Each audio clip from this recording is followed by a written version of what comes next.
Former President Donald Trump was indicted today for trying to overturn his loss to Joe Biden. We have to win in November, or we're not going to have Pennsylvania. They'll change the name. They're going to change the name of Pennsylvania. Pennsylvanians have a unique role with democracy and freedom. We have seen Pennsylvanians rise up at the ballot box. The work of making this world resemble one that you would prefer to live in is a lunch pail job. Hi, welcome to the Keystone Reckoning podcast. I'm your host, Jesse White, and we have a special guest today, Alexandra Hunt, who is running for Congress in the PA-03, which is currently represented by Dwight Evans. Alexandra, thanks for joining us. Thanks for having me. Good to be here. Great. So the first thing I always do with candidates is give me 30 seconds about yourself. Oh, you may need a minute, so go ahead. Well, so let me think quickly. I am a public health researcher, a girls soccer coach, a former stripper. I've worked as a server. I'm running I'm challenging Dwight Evans from the left. So that kind of gives my political views. My parents are both teachers. I have a twin brother. We have a very unique backstory that would take a little bit longer to tell. I am a huge dog lover, and that's me. Cool. How many dogs do you have? I have one. I used to have two, but my soul dog died this past summer. Mine died. I'm in the same situation. My soul dog died. I've never heard it put that way. She died about 2 years ago. So yeah, I know. I'm actually, I can see her ashes and her little collar from where I'm sitting in my office. So, so what's your dog's name that you have now? What's their name? Coda with a T. Coda. You can usually tell a lot about people by the way they name their dog. So yeah, that's a unique name, which is cool. He's named after La Cota. Got it. Okay. So you, like you said, you have a very unique backstory, and I'd like to get into little bits and pieces. I am not going to lead with the fact that you're a former stripper, because I have a feeling that my question is more of a process question about that. Are you getting tired, I'm sure, of that being the first question you're asked by everybody? No, I'm not tired of it being, I know that it draws in attention, and sex work and advocacy for sex workers is something that we should be having conversations about. So I'm very happy to talk about it. I also like to talk about other things. So Just having a well-rounded conversation is always something I enjoy. Excellent. And that's what we're going to do. So I have to say, you have the distinction of being the first candidate I ever found via TikTok. And I am a 43-year-old, cis white male. I'm not TikTok's prime demographic. I do not broadcast on TikTok because I know how ridiculous it would look, but I always, working in social media, I always try to, learn different things. And I found you on there, and I was fascinated. And right before we went live, I was just watching all of some of your most recent ones, and they're hilarious. So is that your primary method right now of kind of reaching out to people? And tell me a little bit about your process with that. Yeah. So you're uncovering something that we've been trying to keep on the DL, which is okay. It's all right. It's about time it came out. But TikTok is a very powerful tool. And it's really powerful to reach a lot of young people, and young people that we need engaged in politics, and to speak to them about policy points and platform and personal issues and ways that they can relate. So when we first launch, we have a Facebook, we have a Twitter, an Instagram, and a TikTok. And I think there might be an unused YouTube channel too. But Twitter is so saturated with politicians and candidates, and it's hard to yell over everyone. You can't be heard. So we were like, we're kind of doing well on TikTok, and because I am a young candidate, I might do well on TikTok. We might back away from Twitter a little bit and see if we can thrive in this other environment. You can come in. And that was why we chose to go to TikTok. Well, it's interesting. So for context for our listeners, and it's at Alexandra Hunt for Congress, you have 57,500 followers, which is pretty good, especially given the fact that on TikTok, unlike most platforms, you can't do political advertising. So that's all organic, right? It's all organic. That's awesome.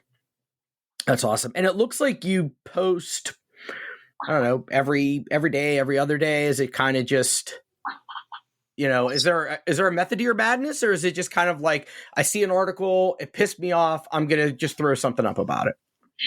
The method I've had a lot of people ask me for strategy tips, and I am very lacking. I can just tell you what we do, right. What I do. And it's basically, I try to spend 5 minutes just flipping through, listening for sounds, popular sounds, trending sounds, and see what can I use that to pull in something about our platform or something about our story. I know that TikTok really likes story time, and so I do try to sometimes find longer sounds so I can give a personal story, and then explain how that ties into policy points. And that's really the method that, and sometimes it goes off really well, and sometimes it just gets a couple of views. Yeah, I mean, I'm looking when you say a couple, I mean, most of the lowest one I'm seeing on here is like 5,000. So it's not nothing. And so a couple more questions about that, because again, this platform stuff, I work with a lot of different clients all over the country. And, the big challenge is, how do you talk to voters? Because voters say, no one ever talks to me, but then no matter how you try to talk to them, they get all pissed off. Right? Don't email me, don't text me, don't call me, don't show up at my door, and stay out my fucking social media. So where's the middle? How do you hit people? And it looks like, you may have found a way to kind of break through some of that in a way, quite frankly, that most candidates wouldn't have the guts to do, because your stuff isn't fake. It's real. It's authentic. Right. And it does take guts there. With some of the most vulnerable posts that I've done, there is always this moment, like right before I go to post it, of just like, whew, my heart rate is increasing right now, and I'm just going to post it, turn it off, and not look, and whatever comes from that, I'm going to take a breather and not check it. But I think it is a really good way to connect, and that's what people, especially young people, have been looking for. They're happy to talk about student debt cancellation, but they want to know, how does this impact you? And can I tell you how this impacts me? And then kind of get into the conversation coming from a personal place, because policy is personal. And the same thing with, and I don't know it, because I can't take TikTok and know who follows us, who's in Philly, who's in the district. And so that makes it hard. So I don't know if I'm reaching voters. Based on some comments, it sounds like we have found that algorithm or whatnot. And we do use the hashtag Philly to try to get as close to home as possible.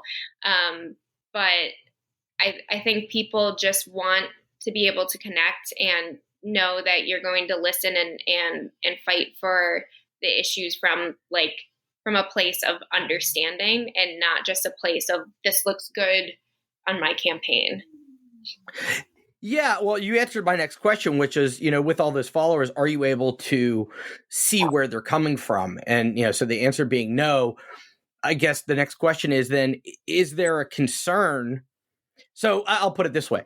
If I were managing your opponent's campaign, which I'm not, I would say, if nothing else, to make them feel better, I'd say, they're not hitting the people that are going to actually come out and vote. Right. Don't worry about this TikTok stuff. It's not going to hit with their, our people.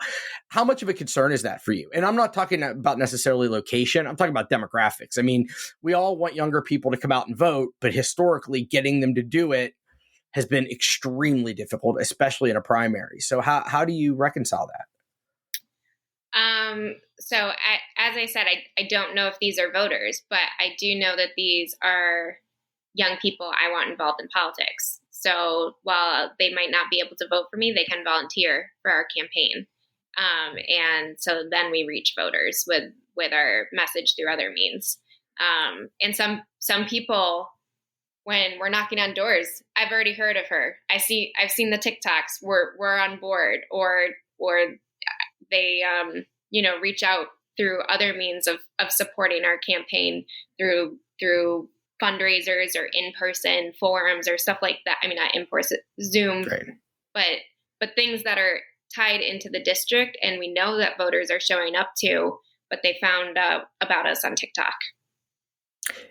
Last TikTok question, because I'm just fascinated by this, is how has it driven your fundraising? We had a big boost from TikTok over the summer, and I was shocked. Everyone was shocked. I'm not. Really? No, I mean, it makes total sense. I mean, you if I'm just, someone that cares about these issues and I see you and I see you're kind of breaking the mold and doing unique things, I'm gonna be like, oh yeah, I'm going to throw a few bucks, to try. And I like right on your thing there, it says your $10 helps, right? Yeah. You're not aiming huge. You're being realistic. So I'm sorry, I didn't mean to cut you off about how it's helping your fundraising. Yeah, it is helping our fundraising. It's not the bread and butter of it. That's through more traditional methods. But it's definitely helped, and just been kind of a shock that we've been able to fundraise on TikTok. And it's hard because you can't do any advertisements. And if you directly ask for a donation, I think the algorithm suppresses that. Yeah. So you have to find creative ways to be like, hey, check out what I'm asking for on the profile, and kind of point people in that direction, and hope that they land there by giving a contribution. Cool. I have two more process questions, then we're going to jump into policy, because that's what I really care about. I know that's what you really care about too. So in terms of fundraising, I looked, Dwight has raised at the end of the year, his cash on hand was about $350,000. I'm sure he'll be able to raise more as needed. Do you feel as though, what have you done so far in terms of fundraising? And I didn't have a chance to pull your filing, and do you feel as though you'll have at least the bare minimum resources to compete, with someone who's gonna, for whom money really won't be much of a problem? So, I feel like my opponent's war chest is digging his own grave. Because of where he goes to get his money from. It's been brought up by other sources besides myself. It's definitely been brought up by our campaign about, why is he taking money from private prisons? Why is he taking money from oil companies? Why is he taking money from weapons manufacturers when these are crises that are impacting the district? So I think that while he might be outraising us, I think the way that he's going about it is pretty damning. As for, are we going to be able to compete? Yes. This last quarter, we raised 103 in the quarter. He raised 151 in the quarter. We are on his tail. We are there. And all of us are very competitive and ready to go, and ready to find ways through small dollar fundraising and connection and networking of how can we actually outraise him when we're against a corporate backed politician.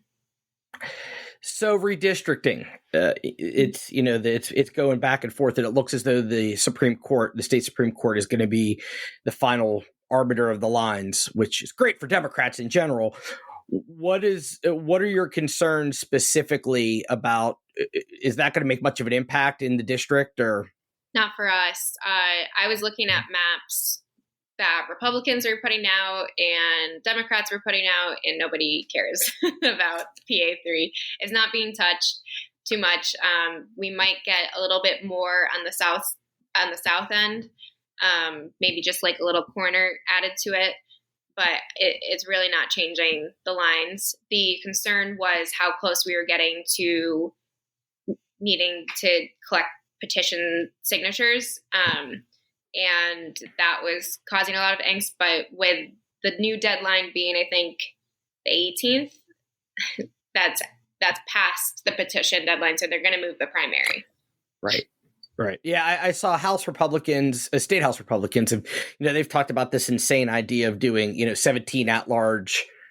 And it's, I know Seth Grove, it's insane. It's a threat. They're just trying to spook people, and it's stupid. The PA GOP, I've got no time for.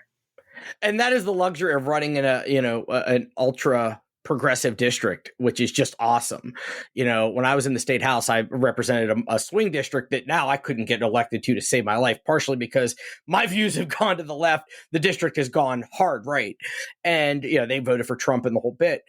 And, it is one of the things that always blew my mind was just what a different daily existence my colleagues had that represented Philly and other, really strong blue districts. And it's something I always kind of craved because it gives you so much more freedom to do things. So I know that you want to talk about my race and PA-03, mm-hmm. but I'm actually very curious about your district. And sure. Because what we're seeing a polarization of the country, and it's happening in Pennsylvania and at home, and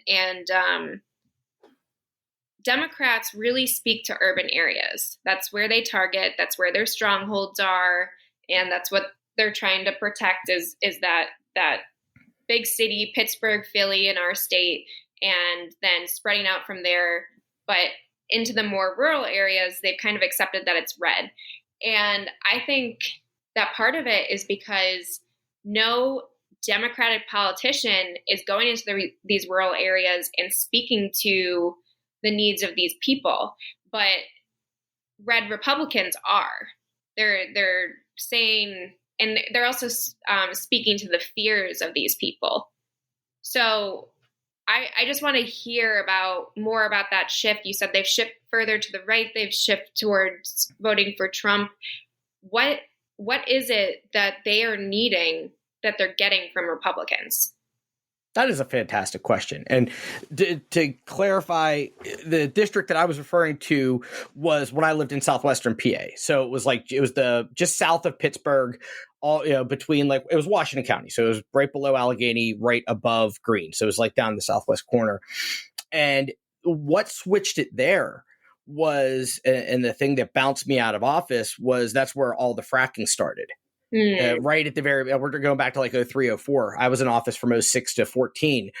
And what happened was they came in and, we always said that fracking was its own political party. So not only did the Republicans just fell in line, but they co-opted most of the Democrats. My state senator fell in with them and all these, and there was this idea outside of the energy industry stuff that you had to be this southwestern PA Democrat. You had to be pro-gun and pro-life in order to even have a seat at the table. Yeah. And, I kind of fell into that when I started. I was always pro-choice and that wasn't going to change. But, I fell into the gun stuff a little bit. And it was interesting because it was my colleagues from Philly. I was on the House Judiciary Committee, and so we dealt with a lot of gun legislation. And I saw that, the gun issue was just a totally different issue. Yeah. When you talk about guns in southwestern PA are not the same as guns in Philly, obviously. And I felt like the Democrats as a whole, this is when Rendell was governor and everything, they were demonizing gun owners, but they were demonizing what they were really demonizing was gun violence, which, is not a bad thing, but they didn't know enough to they showed a disdain for people who could not possibly identify with the perpetrators of gun violence in urban areas. And they were offended that the comparison was being made, that they were being lumped in with that. We were talking about the quote, responsible gun owner, which they actually do exist. I've spoken at a bunch of sportsmen's clubs and stuff like that. And, they don't all fit the profile. Some of them do, but for the most part, and folks like that had been like union members and, blue collar workers that were Democrats, they started getting demonized and they started wandering away from the party.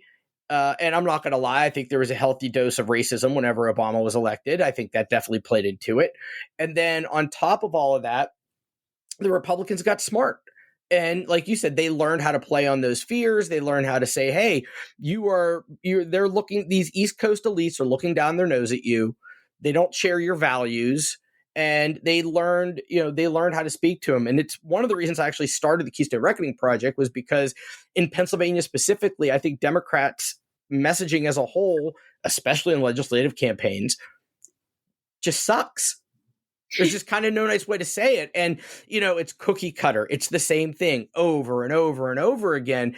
And, I want to basically use this PAC as a testing ground to show that, no, if you talk to people like grown-ups about real issues they actually care about, they don't care if it's a progressive or a conservative,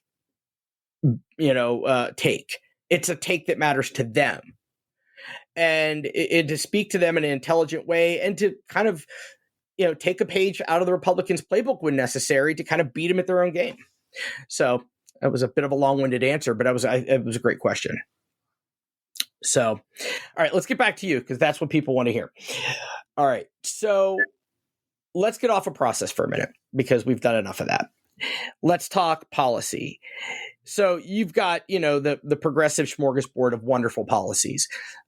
What's your, in a perfect world, you walk into Congress day one, you can make any one thing happen. What's it going to be?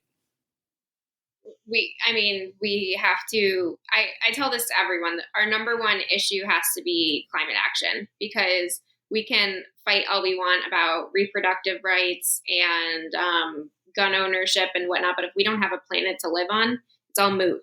So we have to address the climate crisis. And the Green New Deal is a start. There's been drops in the bucket, but there isn't enough legislation yet to say just one thing. It's just that we got to check that box now.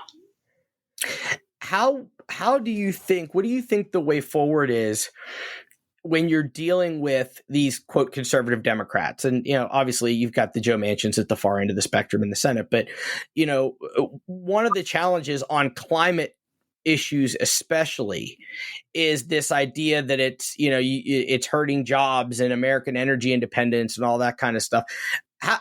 Which we know to be bullshit, right? Yeah. But it's unfortunately kind of congealed as a conventional wisdom with so many, conservative Dems. And along the lines of what we just talked about how do you talk about these issues without demonizing folks? What's the strategy there? How would you talk to a colleague? How would you, what would, obviously as a member of Congress, you're going to have a voice and a platform. How would you do that messaging? It's tough because I have fielded phone calls from different members of the U.S. House, and they are not kind to progressives. They are not kind to the left-wing voice. And while environment is a big issue, the biggest problem they have with me is the platform I have on criminal justice reform. And so that it makes it very difficult when two people are trying to speak past each other. As for... Let me stop you there, Frank, because that's a really interesting thing. So you've gotten calls from sitting members, mm-hmm.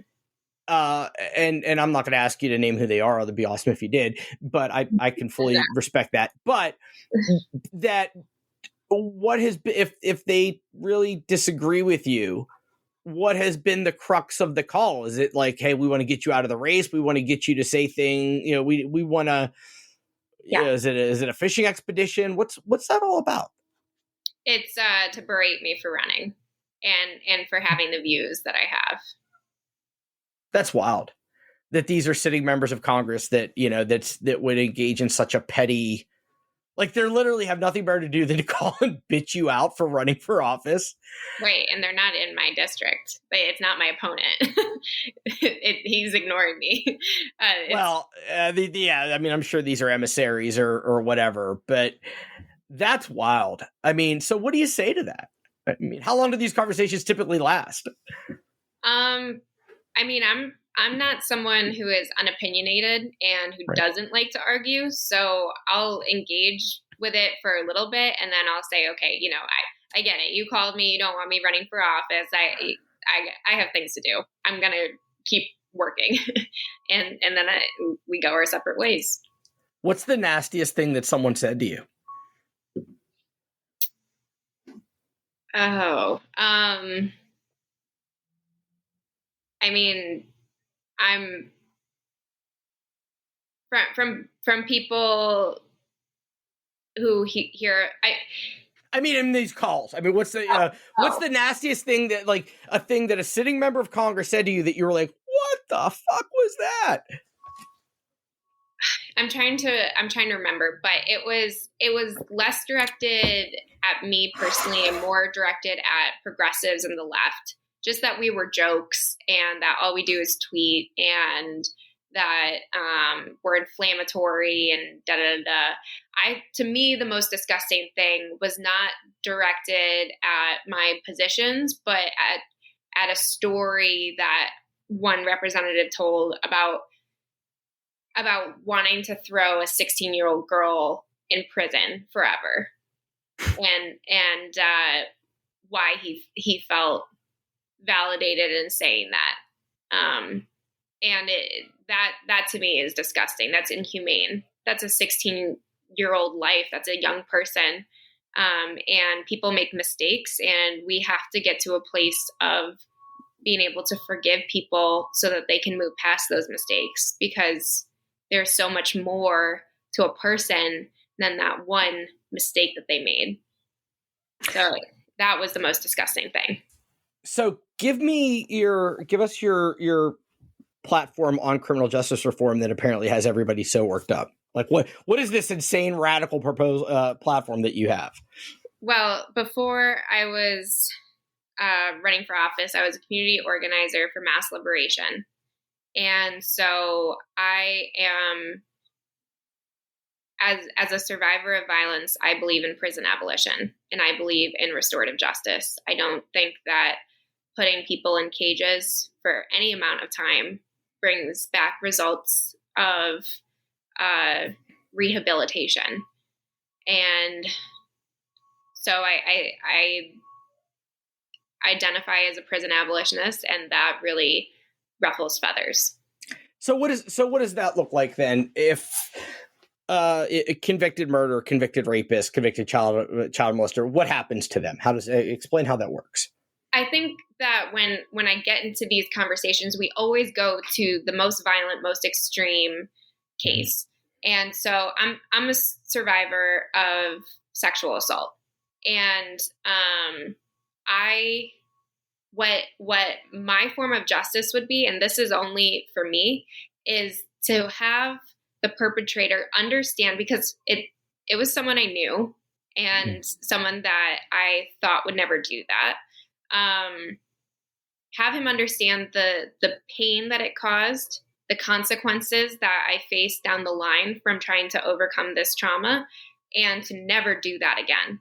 And for him to figure out why he engaged in that sort of behavior, and to fix that part of him. That's what I want. Because now, the last I heard, he has a kid.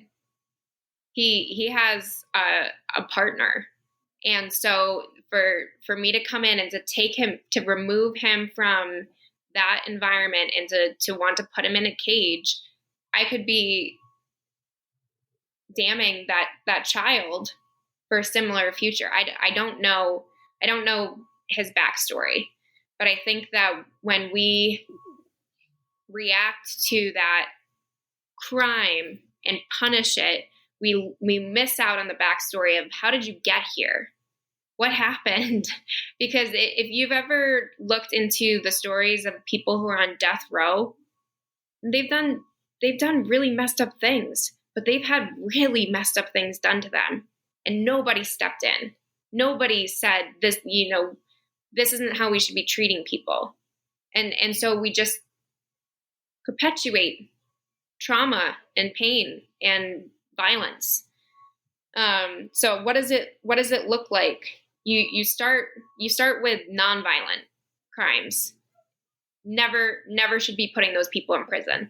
If it's drugs, get them rehab, community help. I don't know why they have to go to prison. If it's sex work, absolutely not. Why do they have to be in prison? They're trying to live. Traffic offenses, I don't know what else sends people to prison, but it seems like everything. And it's all blue collar crime. It's not white collar crime. They're not in prison.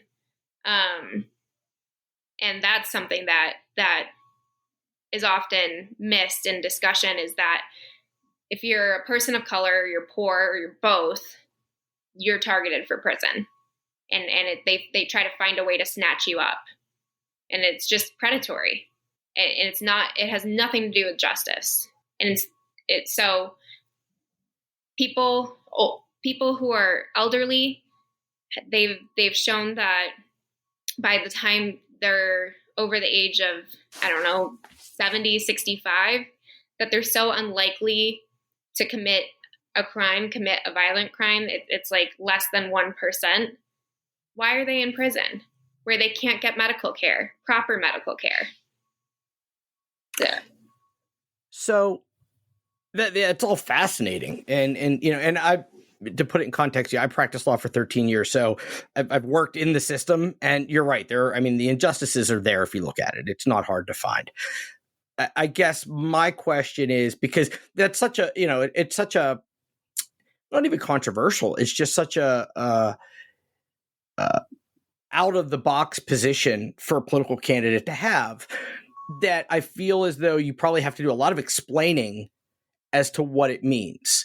And, and for example, I've never talked to a candidate who's a prison abolitionist before, so I'm just fascinated. Right. So I guess like the question would be, so for example, and I get everybody goes immediately to the most violent crimes because those are the one, I get the nonviolent offenses, the drug offenses, that all I understand. But like, if we had somebody that was a violent criminal that had committed a sexual assault or something like that, I understand that we don't have prison, but is there some sort of like intermediate custody or something, in terms of, are their freedoms restricted while they're undergoing these, the day they pull the guy off the street, are they putting him in a cell till it's all figured out while that came out of the time of slavery, that idea of that's how prison was born, is that we're going to hold on to these people while they await trial, and figure out what their punishment is. And then imprisonment became the punishment, and it became the universal punishment for all crime. So what do we do with perpetrators of violent crime? Well, these are people who have fallen through the cracks. Usually, there are people who have severe mental illness who. That was my next question. Yeah, who commit crimes with no remorse and really no rhyme or reason. And so for those people, they need a lot of mental health treatment and care, and probably a facility. For people who do other sorts of crimes without that mental handicap, it's usually fallen through the cracks, and they need to be in some form reparented. They have to have a scaffold built for them where it's not so hard to live and survive, and they can focus on working out the trauma that got them to that place. So right now I'm thinking of a friend of mine who is, he was imprisoned as a teenager. I think he spent something like 20 years in there, most of it in solitary. And the second he got out, he went back to fighting for the rest of his brothers. And he's a phenomenal man. And we missed out on 20 years of him because when he was a teenager, he got caught up with what was going on at the corner. I think that if we had had a system where housing was not a concern, healthcare wasn't a concern, a job wasn't a concern, and it was more just about learning how to live in this society and provide for yourself and become an adult, we could have seen him back 3 years, 2 years, however, much, much sooner, because all he really needed was a job. He was worried about what his income was going to be when he turned 18. Wow. Okay. It's definitely something, you've thought about a lot, and it's something I'm definitely intend to do some research on after we're done here, because it's just a fascinating topic. What I want to do is take a kind of like a false non-break, because I'm going to break this up into 2 episodes for podcast purposes. So I'm going to do a fake closing, and then we're just going to start the second episode. So this is the end of part 1 with Alexandra Hunt running in PA-03. And Alexandra, give everybody your information if they want to donate or learn more about you. Yes, please. We're doing 100% grassroots fundraising, so every dollar really counts and is appreciated. You can find our website at huntforcongress.com, spell everything out. Alexandra Hunt for Congress is our Facebook, Instagram, and TikTok. And then Twitter is @Hunt4Congress. Awesome. All right, Alexandra, thank you so much for joining us.